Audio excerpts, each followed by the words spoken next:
দেশের বিভিন্ন ইস্যুতে প্রায়শই নানা ধরনের মন্তব্য করতে দেখা যায় মন্ত্রী প্রতিমন্ত্রীদের, যা কখনো কখনো বিতর্ক তৈরি করে।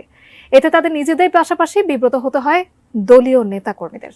এছাড়া বিপাকে পড়তে হয় খোদ সরকারকেও, যা নিয়ে বিরক্ত সাধারণ মানুষ ও প্রধানমন্ত্রী নিজেও। এবার সেটি যেন আরও পরিষ্কার করলেন প্রধানমন্ত্রী শেখ হাসিনা। মন্ত্রী প্রতিমন্ত্রীদের অপ্রয়োজনীয় কথা বলা নিয়ে কঠোর বার্তা দিলেন তিনি। কি বললেন সরকার প্রধান? সরকারি চাকরিতে কোটা সংস্কার আন্দোলন ইস্যুতে রীতিমতো বিপাকে রয়েছে সরকার। শিক্ষার্থীদের আন্দোলনকে ঢাল হিসেবে ব্যবহার করে একটি মহল ইতিমধ্যে ব্যাপক ধ্বংসযজ্ঞ চালিয়েছে, যার কারণে অনেক প্রাণহানির পাশাপাশি নষ্ট হয়েছে মূল্যবান রাষ্ট্রীয় সম্পদও। প্রশ্ন উঠেছে, শিক্ষার্থীদের অহিংস এই আন্দোলন কেন সহিংসতায় রূপ নিল?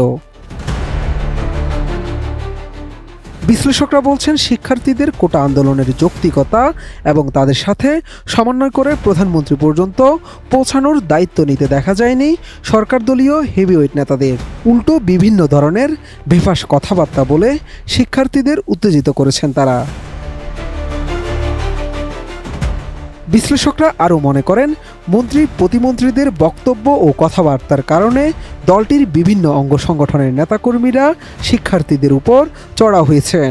এমনকি তাদের এমন আচরণের কারণেই প্রতিবাদী হয়ে উঠেছেন শিক্ষার্থীরা, যা সামাজিক যোগাযোগ মাধ্যমের কল্যাণে ছড়িয়ে পড়েছে সারা দেশে।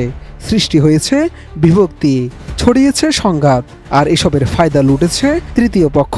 সুতরাং মন্ত্রী প্রতিমন্ত্রীদের বুঝতে হবে, যা ইচ্ছে তাই বলা যাবে না। এদিকে মন্ত্রী প্রতিমন্ত্রীদের বেফাঁস নানা মন্তব্যের কারণে বিভিন্ন সময় বিপাকে পড়েছে সরকার। বিব্রতকর পরিস্থিতির শিকার হতে হয়েছে দলীয় নেতাকর্মীদেরও।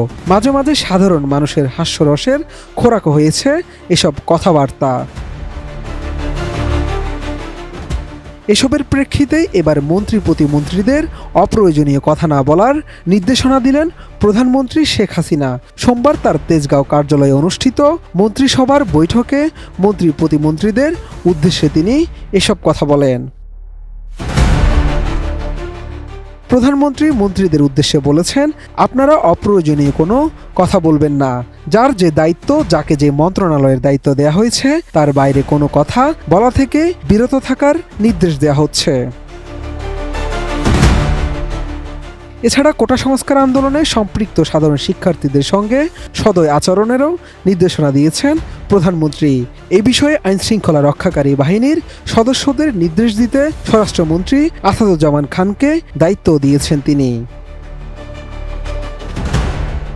তবে আন্দোলনের সঙ্গে সম্পৃক্ত সাধারণ শিক্ষার্থী ছাড়া অন্য কেউ বিশৃঙ্খলা সৃষ্টির চেষ্টা করলে তাদের বিন্দুমাত্র ছাড় দেওয়া হবে না বলেও সতর্ক করেন শেখ হাসিনা। কোটা সংস্কারের দাবিতে আন্দোলনরত ছাত্রদের ভিতরে ঢুকে পড়ে যারা হত্যা, জ্বালাও পোড়া করছে, যারা সরকারি সম্পদ ও স্থাপনায় হামলা চালিয়ে ধ্বংসযজ্ঞ সৃষ্টি করছে, তাদেরকেও আইনের আওতায় আনার নির্দেশ দেন প্রধানমন্ত্রী। জানা গেছে, সোমবারের এই বৈঠকে দেশের সর্বশেষ আইনশৃঙ্খলা পরিস্থিতি নিয়ে দীর্ঘ আলোচনা হয়। মন্ত্রী ও প্রতিমন্ত্রীরা নানা বিষয় তুলে ধরেন। প্রধানমন্ত্রী সবার বক্তব্য শুনেন। পরে তিনি মন্ত্রী ও প্রতিমন্ত্রীদের উদ্দেশ্যে আরও বলেন, সাধারণ ছাত্ররা ন্যায়সঙ্গত দাবি দাওয়া নিয়ে কথা বলবে। তাদের ন্যায়সঙ্গত দাবি দাওয়ার বিষয়ে তাদের সঙ্গে সদয় আচরণ করতে হবে। তারা আগামীর ভবিষ্যৎ, তাদের সঙ্গে সবসময় ভালো আচরণ করতে হবে। কোনোভাবে তাদের প্রতি নিষ্ঠুর আচরণ করা যাবে না। কোটা সংস্কার আন্দোলন ঘিরে সংঘাত সংঘর্ষে নিহতদের স্মরণে আজ মঙ্গলবার দেশব্যাপী শোক পালনের সিদ্ধান্ত নিয়েছে সরকার। তাদের স্মরণে মন্ত্রিসভায় শোক প্রস্তাব গৃহীত হয়েছে। শোক পালনের সময় কালো ব্যাজ ধারণ করার সিদ্ধান্ত গৃহীত হয়। এছাড়া মসজিদ ও অন্যান্য উপাসনালয়ে বিশেষ প্রার্থনার আয়োজন করা হয়েছে।